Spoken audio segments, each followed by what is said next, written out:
Hello students, welcome to the world of Intellectuals Hub. Students, today we are going to study chemical reaction and equations of chapter 1. If you are new to the channel, please subscribe the channel for more such videos. Let's start. Chemical reaction and equations. Consider the following situation of daily life and think what happened when a milk is left at room temperature during summers. An iron nail, tawa, pan is left exposed to humid atmosphere. Grapes get fermented. Food is cooked. Food gets digested in our body. We respire. In all the above situations, the nature and the identity of the initial substance have somewhat changed. We have already learned about the physical and the chemical changes of matter in our previous classes. Whenever a chemical change occurs, we can say that a chemical reaction has takes place. You may perhaps be wondering as to what is actually meant by a chemical reaction. How do we come to know that a chemical reaction has takes place? Let us perform some activities to find the answer of these questions. You must have observed that magnesium ribbon burns with a dazzling white flame and changes into a white powder. This powder is magnesium oxide. It is formed due to the reaction between magnesium and oxygen present in the air. From the above these activities, we can say that any of the following observation help us to determine whether a chemical reaction has takes place, that is change in color, change in state, evolution of a gas, change in temperature. As we observe the changes around us, we can see that there is a large variety of chemical reactions takes place around us. We will study about this various type of chemical reactions and their symbolic representation in this chapter. Now the chemical equations. Here is an activity that can be described as when a magnesium ribbon is burned in oxygen, it gets converted into magnesium oxide. This description of the chemical reaction in a sentence form is quite long. It can be written in a shorter form. The simplest way to do this is to write it in the form of a word equation. The word equation for the above reaction would be magnesium plus oxygen, that is in reactant form, and gives us product as an magnesium oxide. The substances that undergo chemical change in the reaction, magnesium and oxygen are the reactants. The new substance, magnesium oxide, formed during the reaction is the product.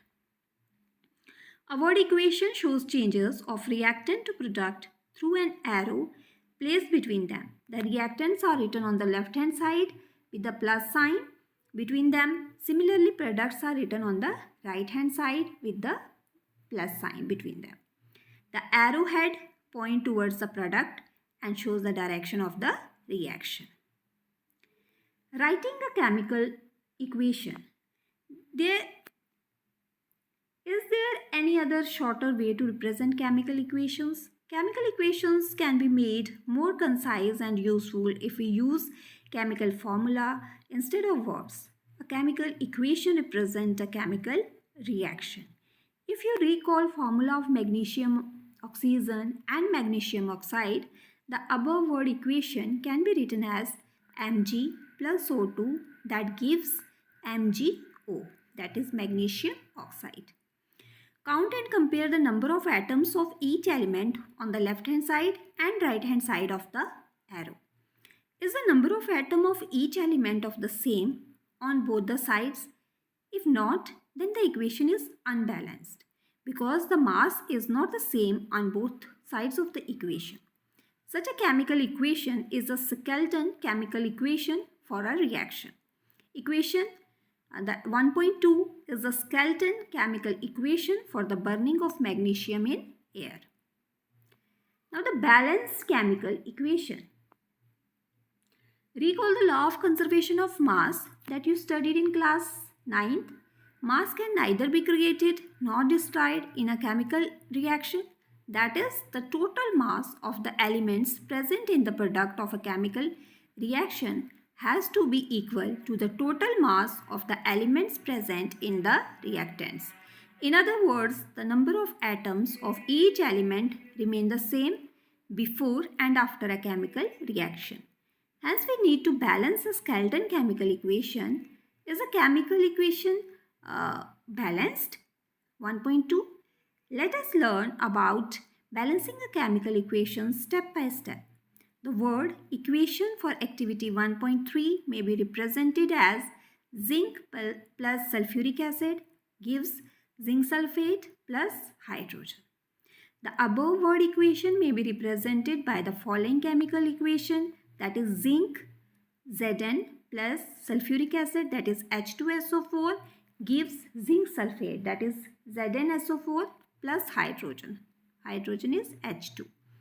Let us examine the number of atoms of different elements on both sides of the arrow. Now here is a table. The elements like zinc, hydrogen, sulfur and oxygen.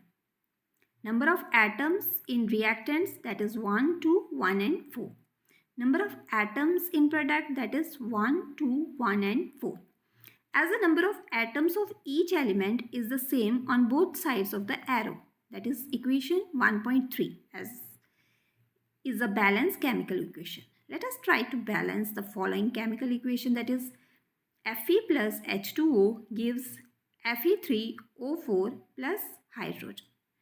That's equation 1.4. Now step 1. To balance a chemical equation, first draw boxes around each formula. Do not change anything inside the boxes while balancing the equation. That is iron plus Fe plus H2O, that gives Fe3O4 plus H2. List the number of step 2 is list the number of atoms of different elements present in the unbalanced equation. That is unbalanced equation is 1.5. Here elements we have Fe, H and O, that is iron, hydrogen and oxygen. Number of atoms in reactants, that is 1, 2 and 1. And number of atoms in products we have 3, 2 and 4. Now the step 3. It is often convenient to start balancing with the compound that contain the maximum number of atoms. It may be a reactant or a product. In that compound, select the element which has the maximum number of atoms. Using these criteria, we select Fe3O4 and the element oxygen in it. There are 4 oxygen atoms on the right hand side and only 1 on the left hand side. To balance the oxygen atoms of oxygen we have initially 1 in reactant and in product we have 4. To balance, in order to balance, we multiply 1 into 4 in reactant and in product we have already 4 atoms. To equalize the number of atoms, it must be remembered that we cannot alter the formula of the compounds or elements involved in the reaction. For example, to balance oxygen atom, we can put coefficient 4 as 4 H2O and not H2O4 or H2O into 4. Now the partly balanced chemical equation becomes Fe plus 4 times H2O gives Fe3O4 plus H2. This is partly balanced equation, that is half balanced. Now in step 4, iron plus hydrogen atom are still not balanced. Pick any of these elements to proceed further. Let us balance hydrogen atom in the partly balanced equation. To equalize the number of hydrogen atom, make the number of molecules of hydrogen as 4 on the right hand side. Now the atoms of hydrogen initial state we have in reactants, that is 8, and in product we have 2. To balance this, we have 8 in reactants and in products we multiply 2 into 4. The equation would be Fe plus 4 water gives Fe3O4 plus 4 times hydrogen. That is equation 1.7. Now in step 5.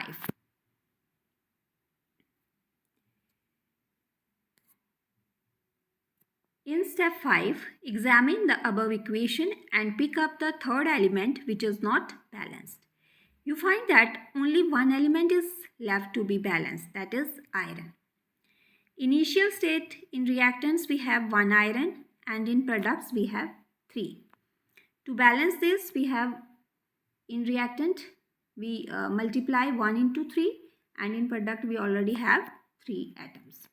To equalize iron, we take 3 atoms of iron on the left hand side, that is 3 into 3 atoms of iron, that is Fe, plus 4 times water, that gives Fe3O4 plus 4 atoms of hydrogen. Now in step 6, finally to check the correctness of the balance equation, we count atoms of each element on both sides of the equation.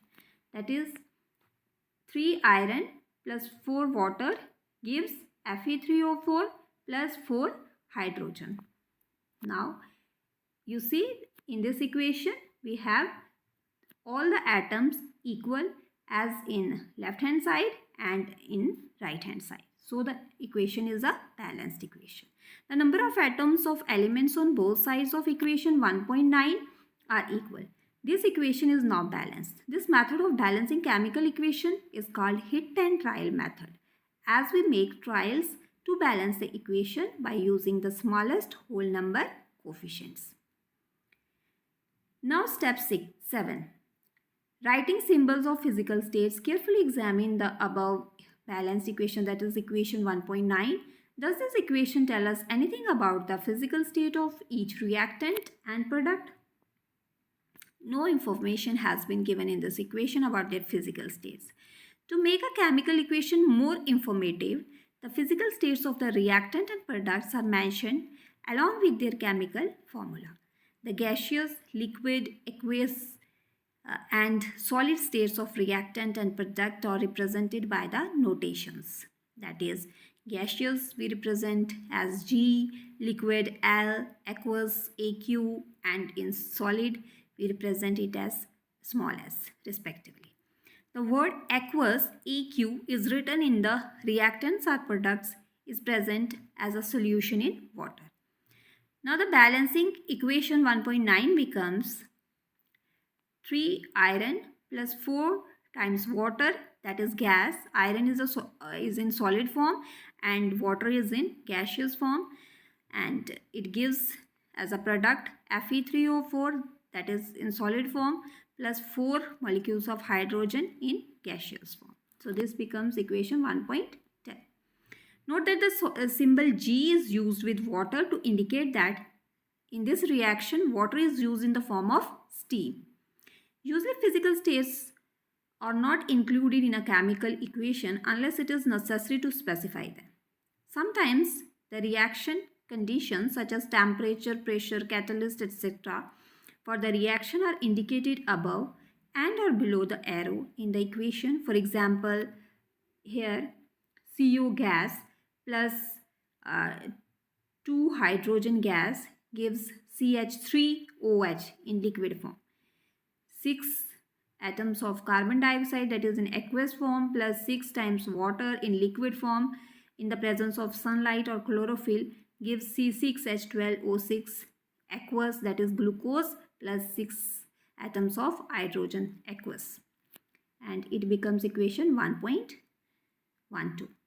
Using these steps you can balance equation this 1.2 given in the text earlier. So this is about this chapter. I hope you like the video. If you like the video, please like, comment, share and subscribe the channel. Thanks for watching.